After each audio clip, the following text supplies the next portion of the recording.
Henry McClure Live. How are you today? So I'm going to take a second and rant. Well, imagine that.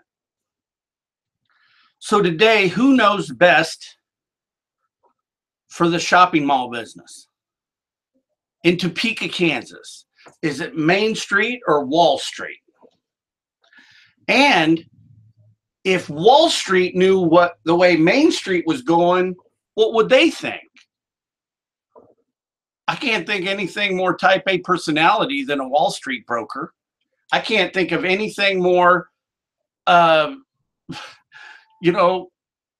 sphincter tight wanting the money than a Wall Street guy. And what's the fastest way to make money in the mall business or in the real estate business is what we got to get back to. It's making deals, getting people up and open and paying rent, getting new stores open. The enthusiasm that you get from, hey, there's a new store. Look at that. So here as a street broker, your Main Street guy reporting from Topeka, Kansas, I got to tell you something. Hey, Wall Street, it's more broken than you know. I'm serious. It is more broken than you know day to day. And hey, if this is just the way you've got to run things, we'll sell this one and get it out of the mix because it's pulling down. It's pulling down my life. So you've got a mall in Topeka, Kansas that has five owners. Sears bankrupt. Got to replace them. Dillard's owns their own store. They're doing great. Well, merchandise, looks like they help brush their teeth. They're all nice people. Penny's, dead concept, right? Penny's is closing stores, so the perception is, and then this is the way Topeka, Kansas works. It's like, oh, that caused the whole thing. The negative people. Oh man, they should have never done that deal. They should have stayed over in White Lakes.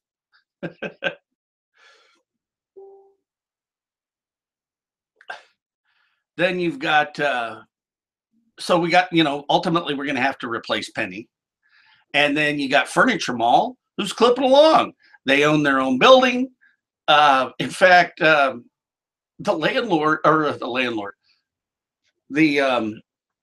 mall owner got into dispute over the reciprocal easement agreement, and Furniture Mall kicked their ass.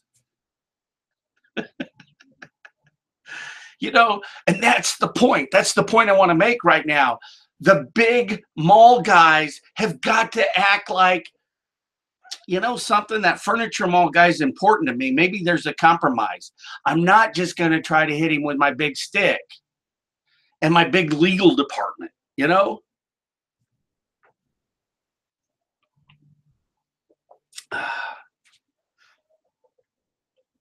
So I've got one deal at the mall going called Great Life Golf and Fitness, and it feels like it's taking a career to get it done.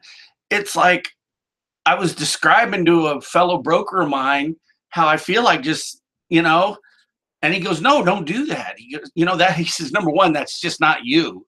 You're not a quitter. But man, they've sucked the enthusiasm out of me. It's just, so we've got to, so here's the whole play with Great Life Golf and Fitness for the mall business. And I think that this can be a great real estate play across the country where you put in an amenity. Look at Great Life, our fitness center, as an amenity. I can say it. But it's our membership base that are what's going to make the mall work. So we got to get the mall marketing director, we got to get the corporate marketing director on board with some sort of ideas, because the corporate marketing director's got no idea how to draw traffic to a mall. I saw this thing from the home show the other day it's like it's coming out of a company in Florida that looks like is like era 19, 70s. When either Simon or DeBarlo was in the mall business, and then they decided, well, we're going to have one company start working on all our properties. And that's the Simonizing of malls is what's bad. Man, okay, David Simon's worth $1 billion. Their stock trades more than the company I started with, the Mainstreet company. And it's probably obvious that David's worth more than Art Coppola. But, and so how do you really judge who was successful in the mall business? Mace Siegel and Dana Anderson and Art Coppola and Eddie Coppola, how do you measure them against a company like Simon? So, and that's just what I'm trying to rationalize. So the big difference between Mainstreet is we took existing malls and renovated them. Okay, hey, look, it's got a traffic pattern, it's got a rent roll, and it's easier to take something healthy and make it do better than starting from scratch. So was Simon good at making their mark and coming up with the financing and building big properties? Yeah, they were damn good at it. They were. Take that cornfield, start over. What ultimately what you'll see is that Simon gave us a lot of buildings to renovate in the future. That will be his mark. They won't be remembered for being great mall owners. Because they'll forget that part of it, because that's just the way it works. As long, I can tell you about Mel Simon and Mace Siegel. Mace beating him out of a deal in Ottumwa, Iowa. What the hell does that matter? It was like taking my daughter down to the Pocket Park, what's beautiful, with Harry Comrie in downtown Topeka. I knew that guy, and that was my dad's law partner. Okay. What did it mean to her? So what is this rant really about? It's about taking almost 8 months from the day the leasing committee approved the deal, the mall owners, not Simon, and I think maybe at the time it might have been called WP Glimpture. It's been WP, it's been Washington Prime, WP Glimpture, Washington Prime. So, hey, look, and have sympathy. Yeah, I understand you bought a company, you're simulating, you're figuring out what you're going, but day to day, it's about enabling the local people. You've got to work locally. You got to let Mainstreet control. Mainstreet, this is where the real estate business is done. Real estate at the end of the day becomes local in nature. There's no more leverage anymore. You can't leverage. Leverage is evaporated in the mall business. And that's what's going to happen. You're going to stop hearing about the mall business, and we're just going to start referring it to the real estate business. At the last ICSC, I went to, I think it was Marcus and Milchap put on this great forum. See, now I go, in the old days, I'd been at a cocktail party, but hey, I'm actually wanting to listen to, I wanted to listen to what they had to say. I have to work today. I got deals to make. I got to get a kid through college. And I got to get some momentum. But multifamily is giving better returns than retail real estate. I left Mainstreet to start an internet company because I thought shopping someday was going to make, such an impact on the mall business. But I wasn't able to capitalize on I was not able to capitalize my energy from real estate to the mall business or to the internet business. And lesson learned is make yourself a better real estate guy through the internet, social media. So this is an opportunity for me to vent, send it out to the universe that we've got to do things different. You guys in your big corporate offices, if the Wall Street guys, it's just like The Big Short, baby. I love that movie where they go down, they go down to they go down to Florida or wherever. Maybe it was Miami, and the character, the guy that plays Mark Baum, I don't know the guy's name. He's a great guy. He did The Office. He's done just so many funny stuff. He's a great guy. You know, he plays a real complicated guy. So, hey, you got to do some homework. So he wants to see if this housing bubble is real.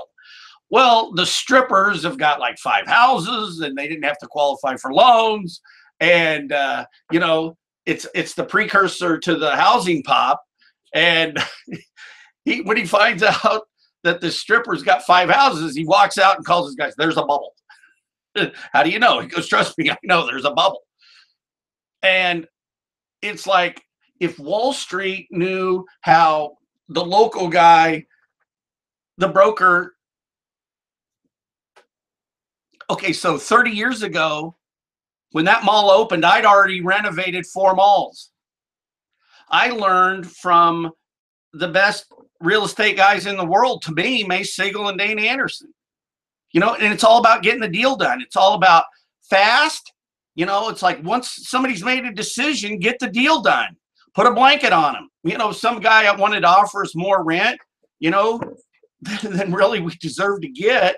And and trust me, there was times I told people, you know, you don't really have to pay that much, you know. I remember Betty Marabelli in the Park Lane Mall in Reno, Nevada. You know, Mace just loved this lady. Her sales per foot were crazy. She just did great. And, you know, I took her percentage rent and calculated it to like 95%. And that should be your, you know, that should be your rent per foot going forward.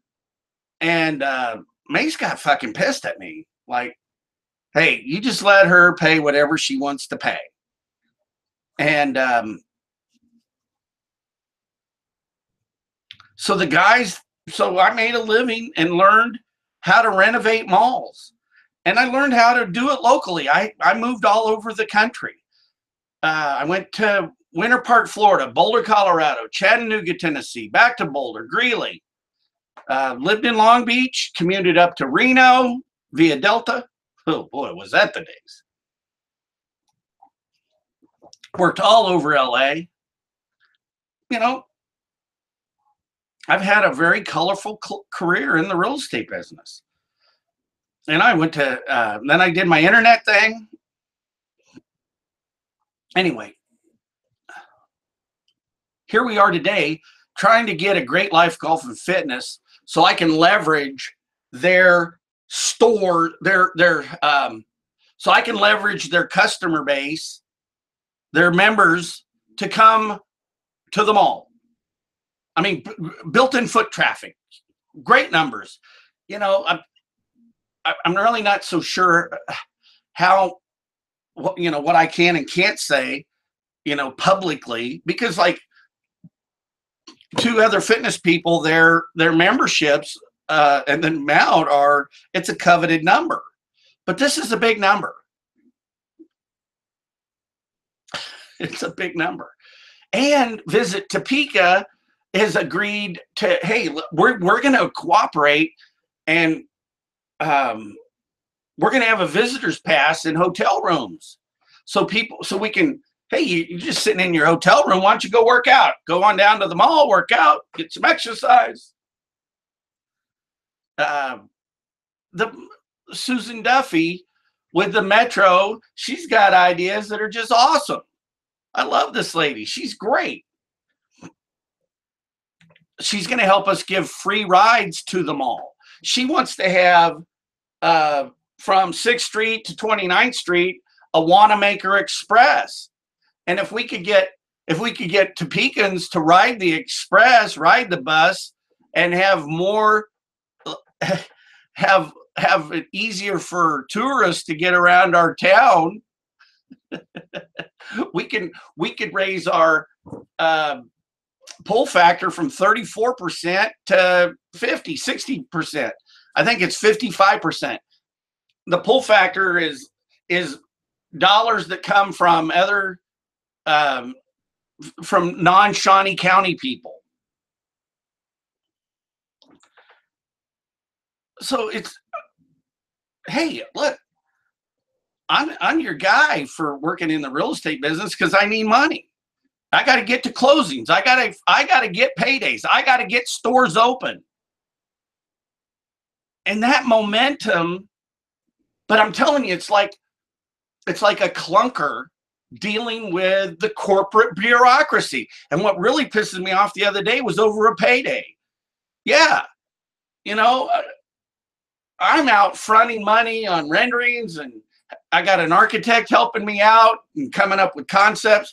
These renderings are helping me get the tenants to want to do the deal, and then to get the landlord to approve them.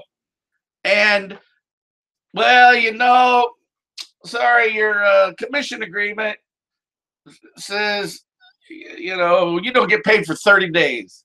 Well, hell, I'm the first guy you want to pay. And if it's the guy that said that comment, that's the guy choking the system. You know, he's the guy choking the system. He's the guy pulling your value down, Mr. Wall Street guy. And that's the guy that's got to go. Got to get him out of the way. Because I got to get stores open. And I just can't work at the pace that they've got me. You know, I hate to use the word retarded, but, you know, it is a medical condition.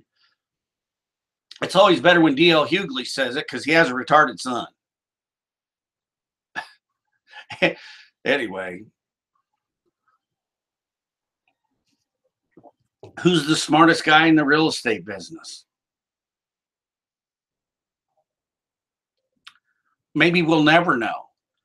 But I've got 2 deals that I'm trying to push across the finish line. And I'll tell you what, I about snapped when they wouldn't even allow me to go into the security office because they hadn't executed the lease to measure it, look at it, get my architect in there. The key to the mall business is getting stores open. And the key to the mall business, the key to the real estate business is when you've got a tenant wanting to spend his own money with an architect and get the store open, you've got a guy that's going to be a winner, that's going to be a good addition to your property. And somebody's got to wake up and smell the coffee. Too many rules. You know, we got the insane running the asylum.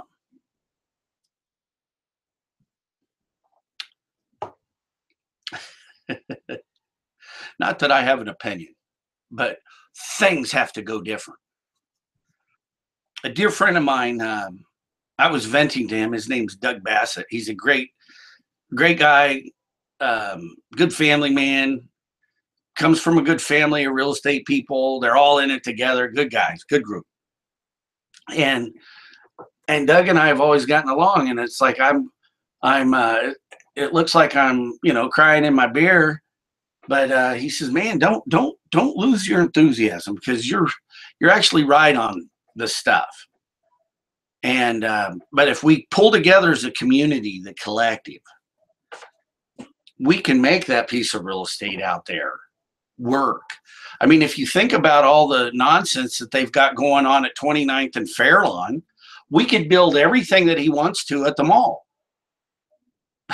You know, if Topeka were smart, we'd pay him off, buy his land from him, and say, okay, look, hey pal, build your apartment complex here, put your Pie Five or your Spin Pizza here, bring Johnny's, put him here, and then we're going to do something else with this real estate. You're trying to reinvent the wheel with the Federal Highway Authority, and why don't you just take existing real estate that we've got and make it better?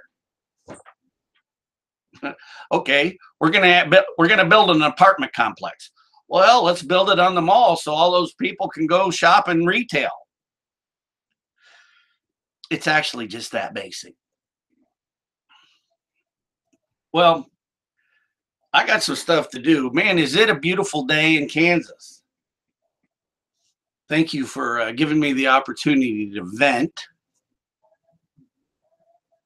But these changes have got to take place. And I'm right. I am right.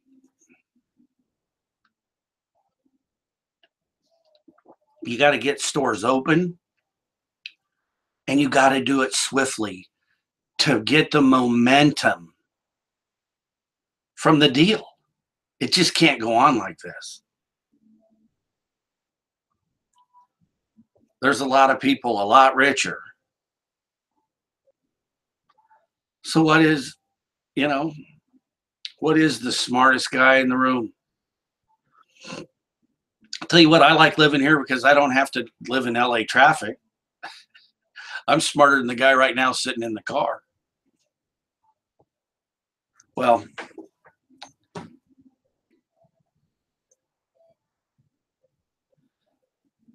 the best thing about the owner of the mall is the deals. Somebody in that organization is making fair deals. That's the beautiful part. That's the critical mass. What blows that mass up is taking so long to get it done. So you got to figure out how to get deals across the finish line faster. And that's where a local broker is your guy. Think about it. My old company, the Mainstreet company, is buying back their stock because they think it's a better investment because they feel that Wall Street has their stock undervalued. And instead of doing deals and getting a 6% return, we can get we can buy our own stock back at a better value. Well, at that point, why do you need a leasing team?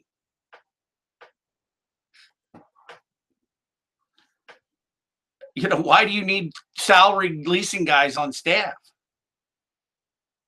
And the way the whole real estate business is going to go, it's going to be all about citizens and local people figuring out the alternative uses for the regional malls so they can evolve, and they will. The infrastructure is in place, the parking's there. If we put an office building in there, it will rent, and it will help the retail that's there. If we put a convention hotel center there, it will all work. Henry McClure live. As you can tell, I'm very live. Love this guy back here. Imagination is more important than knowledge. Well, so that makes me a double threat. I've got the knowledge of living through the mall business and learning real estate from some of the best mall renovators in the United States of America, May Siegel, Dana Anderson, Art Coppola, Eddie Coppola. And I definitely got imagination. I've got so much imagination, I believe that personally, I can do it. Top that. Henry McClure live.